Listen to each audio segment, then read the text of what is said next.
Her engagement was cancelled, and she randomly married a poor man, unaware he was a mysterious million. Hello everyone. Before we begin today's story, I have a small favor to ask. Please hit subscribe and turn on the notification bell so you never miss our channel's new videos. It is quick, free, and the best way to support us in bringing you more dramatic stories. Your support means the world to us. Where are you watching from? Drop your city or country in the comments below. Thank you very much. Now, let us return to our main character. The day was supposed to be the happiest of her life. The grand ballroom glowed with thousands of crystal lights. The floral arrangements towered higher than her shoulders, and every guest whispered about how lucky she was. Ella walked down the aisle in a custom gown worth more than most people's yearly salary. Cameras flashed, reporters waited outside, and society's most powerful families gathered to witness the union. Her engagement to Richard, the heir of a real estate empire, had been front-page news for months. For Ella, this marriage was not just about love. It was also about protecting her family's reputation and securing her place in the glittering social circle that had raised her. But just moments before the ceremony began, everything collapsed. Richard never appeared. A phone call cut through the air like a knife. "The groom will not be coming." Gasps rippled across the hall. Her father's face turned pale. Her mother's hands trembled, and the media outside already smelled scandal. Ella stood frozen, the heavy veil clinging to her cheeks. The whispers grew louder, crueler. He left her at the altar. Maybe she was not enough. What a humiliation. In that instant, her world crashed. When the press began hammering on the grand doors, demanding answers, Ella did the only thing she could think of. She ran. Still in her gown, she dashed through the hotel corridors, past guests who stared in shock, until she reached the back alley. Her heels cracked on the pavement, and tears blurred her eyes. Alone, betrayed, and desperate to preserve a shred of dignity, Ella felt like her life was over. And then, as if fate itself had decided to intervene, a stranger appeared. A man in worn jeans and a plain shirt, carrying a paper bag of groceries, stopped in his tracks when he saw her collapsed against the wall. His eyes were calm, steady, nothing like the mocking stares of the guests she had just fled from. "Are you all right?" he asked gently, his voice low but firm. Ella blinked at him, humiliated to be seen in her ruined wedding dress. "Do I look all right?" she snapped, her words sharp because her heart was breaking. The man did not flinch. Instead, he knelt, placed the groceries aside, and offered her his hand. "Then let me help." She almost laughed. Help?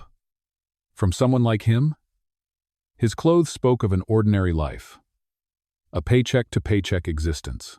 What could a poor man possibly do for a woman whose fiancé had just destroyed her in front of the entire city? But when another swarm of photographers spotted her down the alley and began shouting her name, Ella made a choice that would change her life forever. She grabbed the stranger's hand. In that single act, without knowing his name or his story, she sealed the beginning of a union the world would never forget.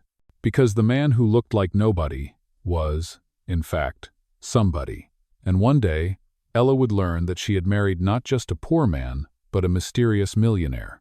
Ella's grip on the stranger's hand was trembling, but it anchored her against the chaos of voices and camera flashes flooding the alley. With steady steps, he guided her through a side street until they emerged into the quieter bustle of the city. Only then did she realize she was still clutching his hand as if it were a lifeline. Embarrassed, she let go, smoothing her ruined veil. "Thank you," she whispered, her voice hoarse. I did not know where else to go." The man gave a small shrug, almost amused. "It looks like you needed an exit. I just happened to be there." Oh, quote. His words were simple, yet the calm in his eyes unsettled her. She had been surrounded by wealth and power all her life, but none of it had ever made her feel as safe as this stranger did in that moment.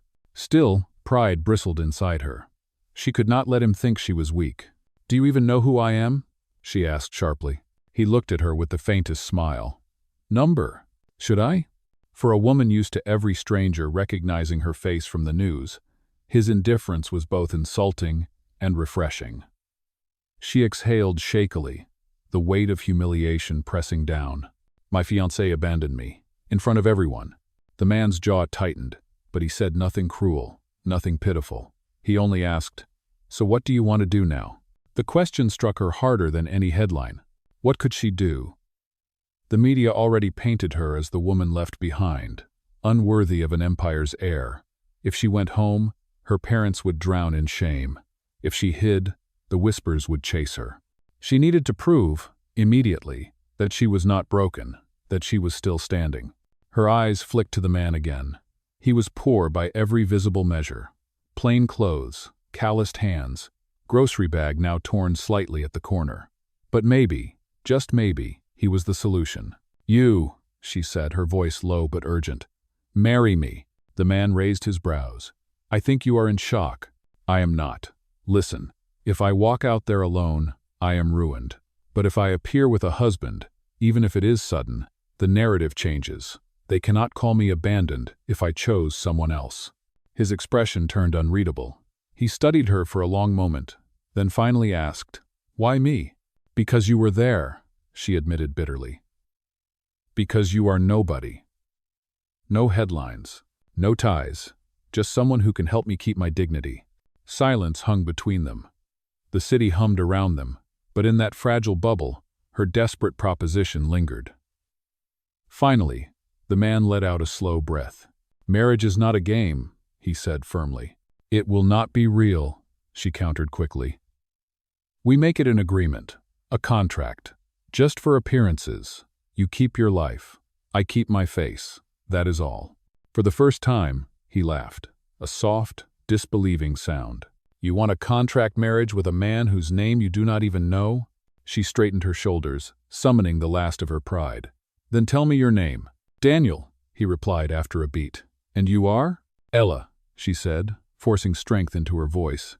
Daniel nodded slowly, as if weighing the madness of the situation against something deeper in his own thoughts. Then he extended his hand once more, just as he had in the alley. "If this is what you truly want, then we will do it your way. But remember, Ella, every agreement has consequences." Her pulse quickened as she placed her hand in his again. The warmth of his palm sent an unfamiliar steadiness through her veins. She told herself, this was just survival, just strategy. Yet as their hands tightened in silent accord, the city lights seemed to flicker with a promise she could not yet understand. That night, with nothing but desperation as their witness, Ella and Daniel sealed a union that neither of them fully believed in. A marriage born not of love, but of necessity. A marriage on paper, a facade for the world. What Ella did not know was that the man she had chosen, in her most vulnerable hour, was hiding a life far greater than anything she had ever imagined. And the contract she thought would save her reputation was about to change her destiny forever. The morning after their hurried agreement, Ella woke in a small, unfamiliar apartment that smelled faintly of coffee and laundry detergent. She had spent the night on Daniel's couch, her wedding gown folded in a corner like a relic from a past life. The contrast between the marble halls she was raised in and the peeling wallpaper she now faced was almost unbearable. Daniel moved quietly in the kitchen, pouring steaming water into 2 mismatched mugs. He looked entirely at ease in this modest space, as if he had never needed chandeliers or silk curtains to feel at home. "Coffee?" he asked, sliding a mug across the small table. Ella hesitated before taking it. She was used to imported blends served in porcelain cups, not instant coffee in a chipped ceramic mug. But she forced a sip, the bitterness grounding her. "Thank you," she murmured. Daniel sat opposite her, studying her without judgment. "So, what happens now? You wanted a marriage for appearances. That means people will expect us to live as husband and wife." His words made her stomach tighten. She had not thought beyond last night. We will make it work," she said quickly. "We just need to present ourselves as a couple until the noise dies down. After that, we can quietly separate." Daniel leaned back, unconvinced but calm. "If we are doing this, Ella, there must be rules, boundaries. Otherwise, it will collapse the moment someone looks too closely." Her pride bristled at the idea of being instructed by him, but deep down she knew he was right. So, she crossed her arms and asked, "What rules?" He lifted a finger, counting them off. "First, we appear together in public, always. Second, we share the same roof, at least for now. Third, no lies between us about schedules or appearances. If one of us is caught, both of us fall." Ella stared at him, surprised at his clarity. For a supposed poor man, he carried himself with an odd sense of command. "You sound as though you have done this before." Danielle gave a faint smile. "I have not, but I know how quickly facades crack." Their uneasy truce was sealed with silence. The first test of their arrangement came sooner than expected. That afternoon, Ella's phone lit up with calls from her parents. They demanded to know where she was, demanded an explanation for the disaster of her canceled wedding. Against her better judgment, Ella answered. "Mother, I am married," she announced boldly. "I did not get abandoned. I chose someone else." A stunned pause followed. Then her father's voice erupted through the line. "Married? To whom?" Ella's eyes flicked to Daniel, who sat calmly at the table, sipping his coffee as if the storm was not raging in her ear. She swallowed hard. "His name is Daniel. He is my husband now." Her parents' outrage was immediate. Accusations, warnings, threats, all spilling over the line. Ella's hands shook as she held the phone. She had defied everything they had built for her, everything they had planned. But when she hung up, Daniel's quiet presence steadied her. "You really burned the bridge," he said softly. "Better that than being left to drown," she replied, her voice trembling. That evening, they attended their first public outing together. Paparazzi spotted them, leaving the apartment building, snapping photographs of Ella in a simple dress borrowed from Daniel's closet, and Daniel in his plain shirt and worn jacket. The headlines screamed of scandal. "Heiress marries unknown man after shocking split." Ella bristled under the camera flashes, but Daniel held her hand firmly, guiding her through the chaos without a flinch. For every cruel question shouted at them, he simply shielded her with his presence. And though she still viewed him as beneath her, a part of her felt strangely protected. Yet when they returned home, the fragile peace cracked. Ella wrinkled her nose at the tiny bathroom they had to share, the single bed he offered her, the simple meals he cooked without garnish. "How do you live like this?" she muttered. "It is so small." Daniel raised an eyebrow. "It is called reality, Ella. Not everyone lives behind gates with staff waiting at their call." Her pride lashed out. "I did not marry you for lectures. And I did not marry you for comfort," he replied evenly. The tension burned between them, sharp and undeniable. Their contract marriage had only just begun, and already the cracks of class and pride threatened to tear it apart. But neither of them realized that these very conflicts were the beginning of something deeper, something neither had planned for. For behind the facade of a poor man, Daniel carried secrets that would one day shatter everything Ella thought she knew.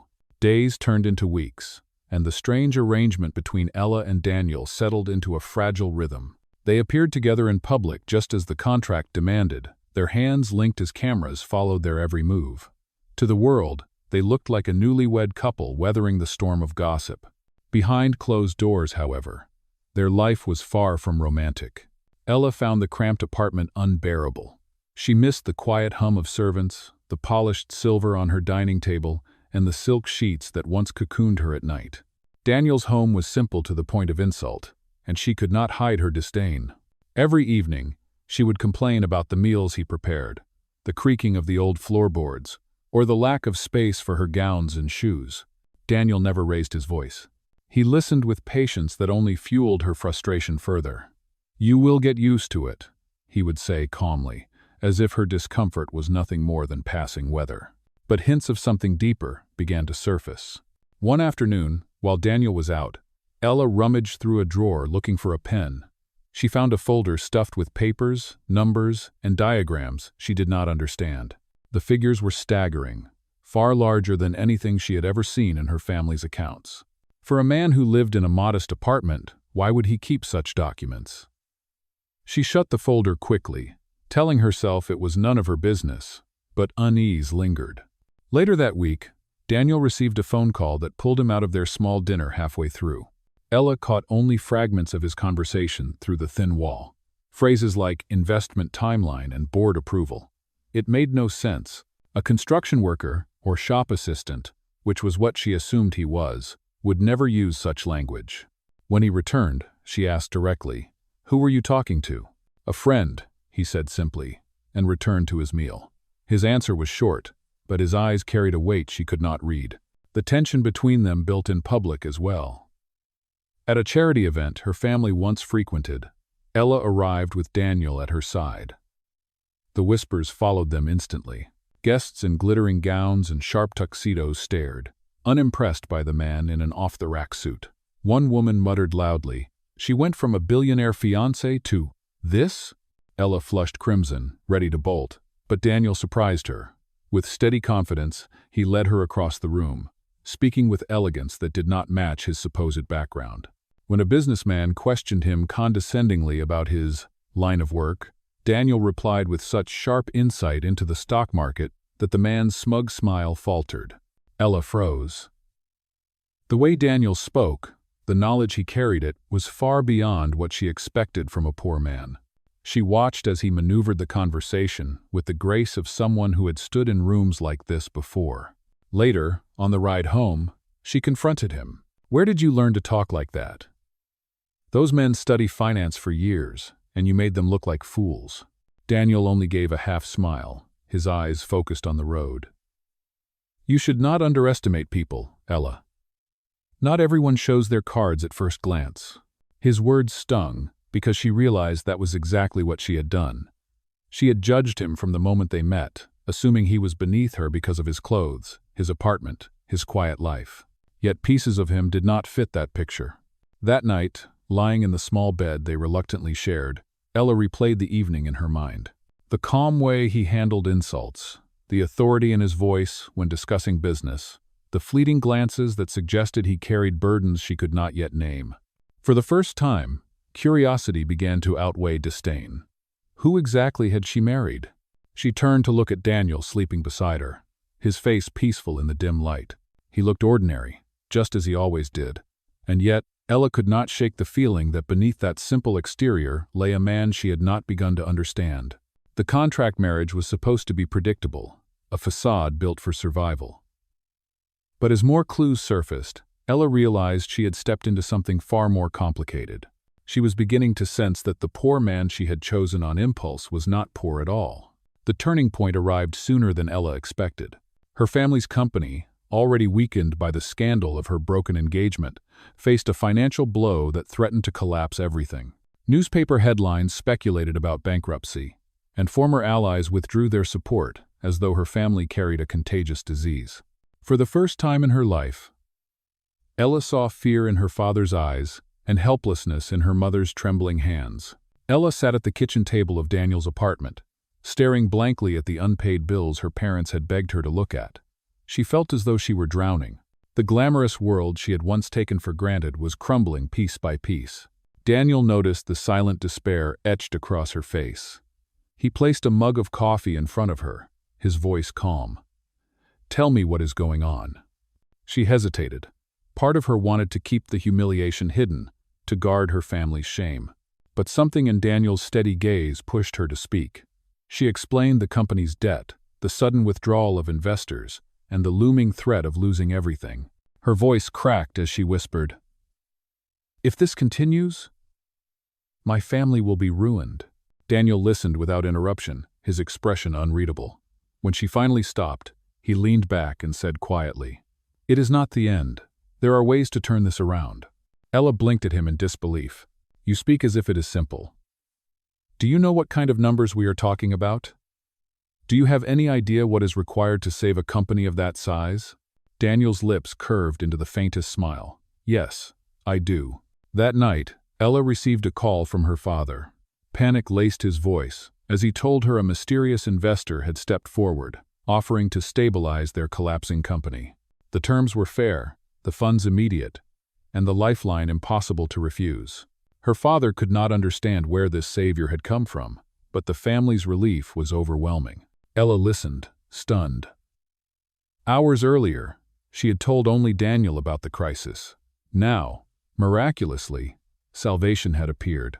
When she confronted him, Daniel only shrugged. Sometimes people get lucky. But luck did not explain the sharpness in his eyes, or the quiet authority in his tone. Ella studied him across the small apartment. The man who cooked simple meals and wore ordinary shirts, and she felt her heart twist with confusion. How could someone so ordinary be connected to events of such magnitude? Days later, they attended another gathering, this time hosted by an old acquaintance of Ella's family. The room buzzed with businessmen, politicians, and heirs of wealthy dynasties. Ella braced herself for ridicule, but instead she watched as Daniel carried himself with a composure that silenced skeptics. He spoke with precision about market trends, asked insightful questions, and left seasoned investors nodding in agreement. Ella's chest tightened as she watched him. This was not the behavior of a poor man. This was something else entirely. On the ride home, she dared to ask again, "Daniel, who are you, really?" His gaze flicked to her, steady yet unreadable. "I am the man you chose to marry. That is all you need to know." But that answer no longer satisfied her. The facade was slipping, and with it came a growing storm of suspicion and awe. For the first time, Ella began to feel not only gratitude for Daniel's presence but also a flicker of something deeper, something she had sworn this marriage would never involve: trust. And though she did not yet understand the truth, she sensed that her world was shifting, guided by the hands of the very man she thought she had chosen at random. The weeks that followed carried a quiet transformation Ella could not ignore. What began as irritation toward Daniel's simple lifestyle slowly softened into reluctant admiration. He never flaunted wealth, never sought recognition, yet he had stood by her through the worst humiliation of her life and shielded her when the world had mocked her name. One rainy evening, Ella found herself standing under the dripping awning of the apartment building. She had forgotten her umbrella, and the downpour seemed relentless. As she hesitated, Daniel appeared beside her, holding out a plain black umbrella. He did not speak, but when he opened it above her head and walked in silence at her side, something inside her shifted. It was not grand gestures or diamond rings that steadied her heart. It was this quiet constancy. Later that night, she watched him preparing dinner, sleeves rolled up, humming softly to himself as he stirred the pot. She was struck by the realization that she had never seen her former fiancé lift a finger for something as ordinary as cooking. Richard had only known how to command, not how to care. Daniel, on the other hand, treated the smallest tasks as though they mattered. At first, she tried to dismiss the warmth growing in her chest. Their marriage was supposed to be a contract, a facade.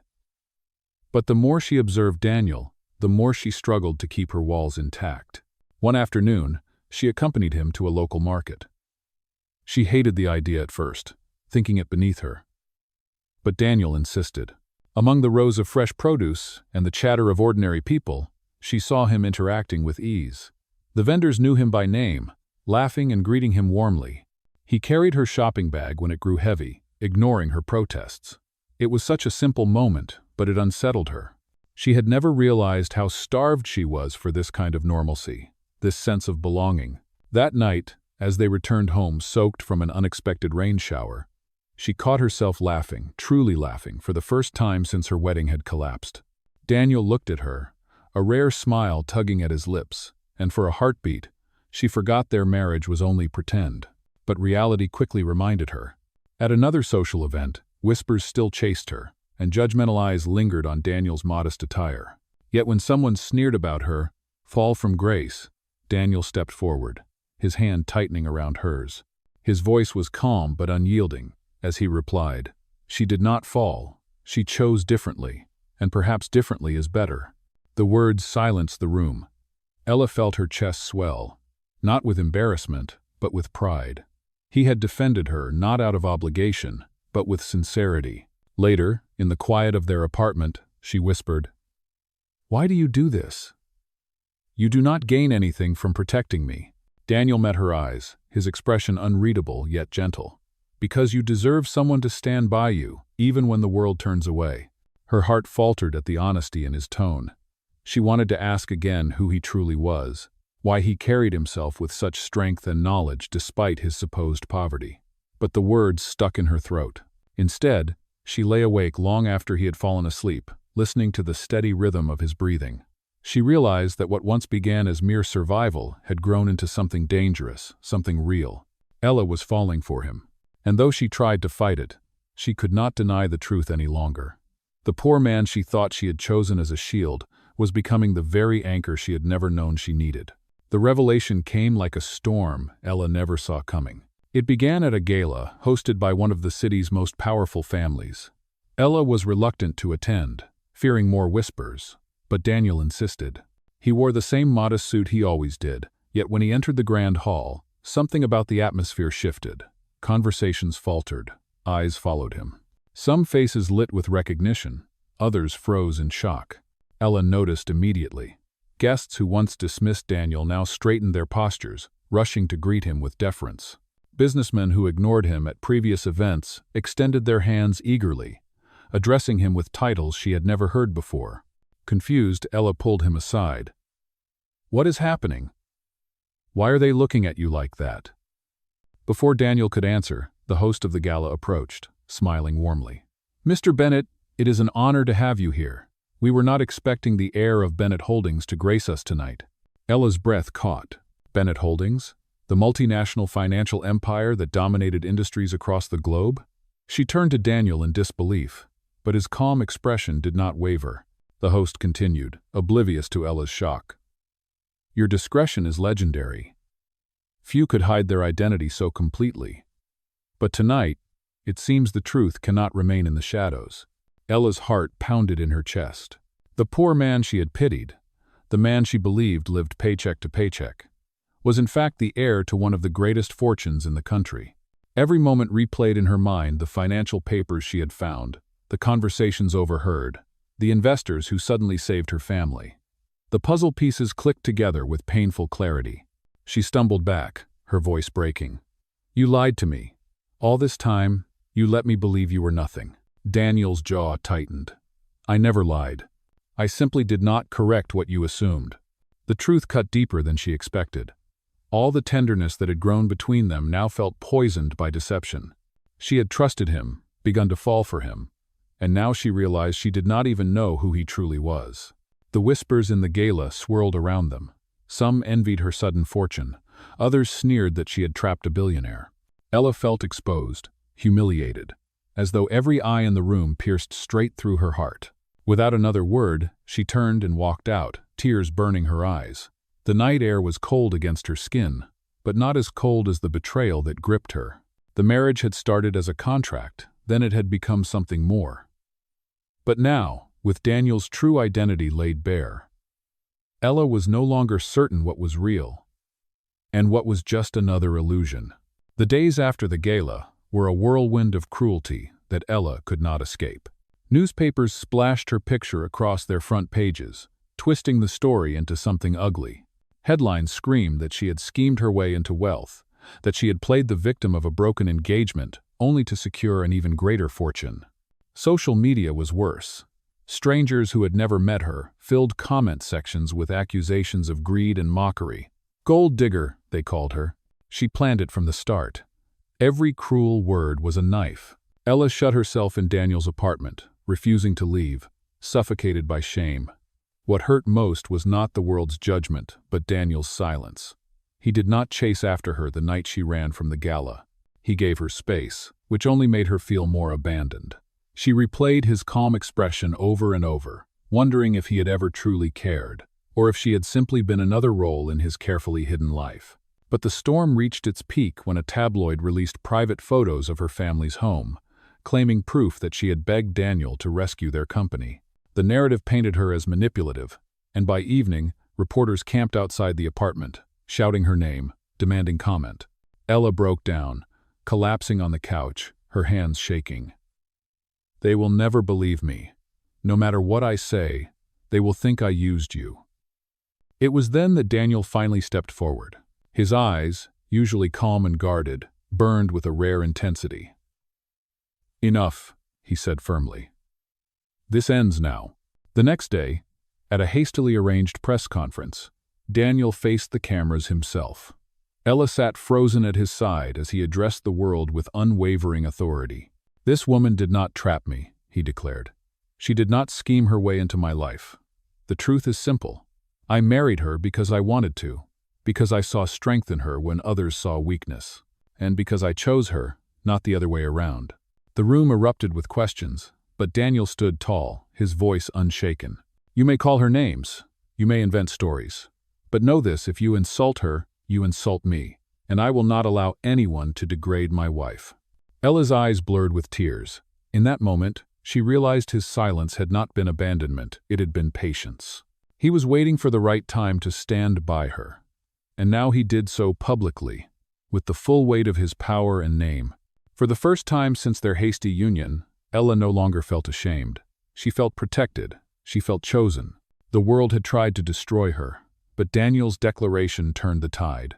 And in the fierce way he claimed her as his own, Ella finally understood his love had been real all along. The press conference changed everything. The same reporters who once tore Ella apart now scrambled to rewrite their headlines. Public opinion shifted overnight, from calling her a schemer to painting her as the woman who had captured the heart of a mysterious heir. But Ella no longer cared what the headlines said. What mattered was the way Daniel had stood before the world and declared his choice, not as a business transaction, not as a facade, but as truth. That night, when they returned to the quiet of the apartment, Ella finally spoke the words that had been locked inside her chest. "I never wanted your money. I never wanted your name. I only wanted to keep my dignity when everything was taken from me. But now, I want you. Just you." Daniel studied her in silence, his expression softening in a way she had rarely seen. Then, slowly, he reached into his pocket and pulled out a small velvet box. Inside was a ring, not the simple band they had exchanged during their rushed agreement, not the kind of jewel that screamed status, but a piece of timeless beauty. A ring chosen with care, not for its price, but for what it meant. He took her hand gently. "The first time we stood together, it was desperation, a contract, a shield. But now, Ella, I am asking you for something real. Will you stay with me not as an agreement, but as my wife?" Tears slipped down her cheeks as she nodded, her voice trembling. "Yes. This time, yes." Daniel slid the ring onto her finger, sealing not a contract, but a vow. And as he pulled her into his arms, Ella felt the weight of the past months lift away. For the first time, she did not feel like the woman who had been abandoned, or the heiress who had lost everything. She felt like herself, strong, loved, and seen. In the days that followed, the noise of the outside world faded. Society's whispers no longer held power over her. She walked beside Daniel not as a woman pretending to belong, but as a partner who had chosen, and been chosen in return. Their marriage had begun with scandal and survival, but it ended in something far greater. It ended in truth.